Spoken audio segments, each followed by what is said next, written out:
بسم اللہ الرحمن الرحیم۔ السلام علیکم، میں ہوں doctor Sana Yasir, consultant gynaecologist at Qadir medical complex. آج جس ٹاپک پہ ہم بات کرنے والے ہیں وہ ہے فائبرائڈ یوٹرس، جس کو ہم عام الفاظ میں کہتے ہیں بچے دانی کی رسولی۔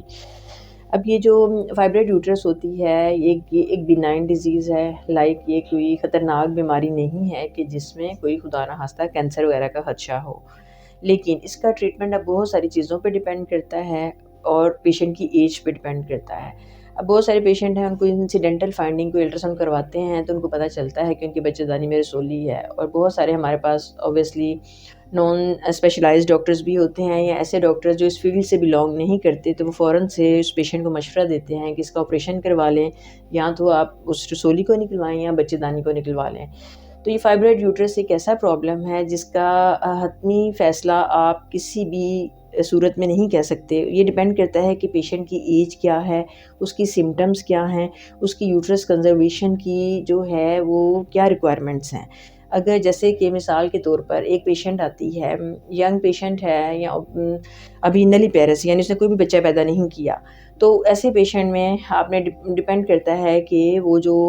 رسولی ہے اس کا سائز کتنا ہے، کیا وہ رسولی یوٹرس کو یا اس کی ٹیوبس کو افیکٹ تو نہیں کر رہی۔ ان سب چیزوں کو ایویلویٹ کرنے کے بعد آپ نے ہمارا 99% یہی فیصلہ ہوتا ہے کہ اس پیشنٹ میں جسٹ رسولی نکالی جائے اور اس کی یوٹرس کو پریزرو کیا جائے، کنزرو کیا جائے، تاکہ وہ آئندہ انشاءاللہ جو ہے اس کو پریگننسی ہو سکے۔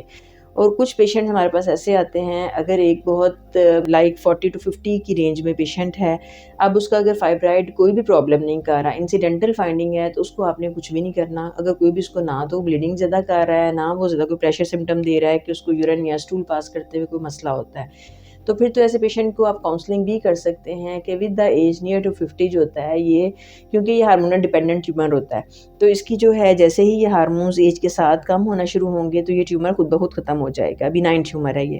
لیکن اگر ایک پیشنٹ ہے جس میں یہ بہت زیادہ بلیڈنگ کاز کر رہا ہے، پیشنٹ کی فیملی بھی کمپلیٹ ہے، کوئی اس کو ایشو نہیں ہے، سائز بھی اس کا بڑا ہے، تو ایسے پیشنٹس میں ہم پھر ڈیسائیڈ کرتے ہیں کہ ہم اس پیشنٹ میں اس کی لائف بچانے کے لیے، اگر اس کو اتنا بلیڈ کر رہا ہے کہ اس کو بلڈ بھی لگ رہے ہیں، بار بار اس میں خون کی کمی ہو رہی ہے، تو ایسے پیشنٹ میں ہم پھر فیصلہ کرتے ہیں کہ اس پیشنٹ کی یوٹرس کو نکال دیا جائے ود فائبرائڈ، ٹھیک ہے، اگر وہ پیشنٹ سمٹومیٹک ہو رہا ہے۔ اس لیے کہ اس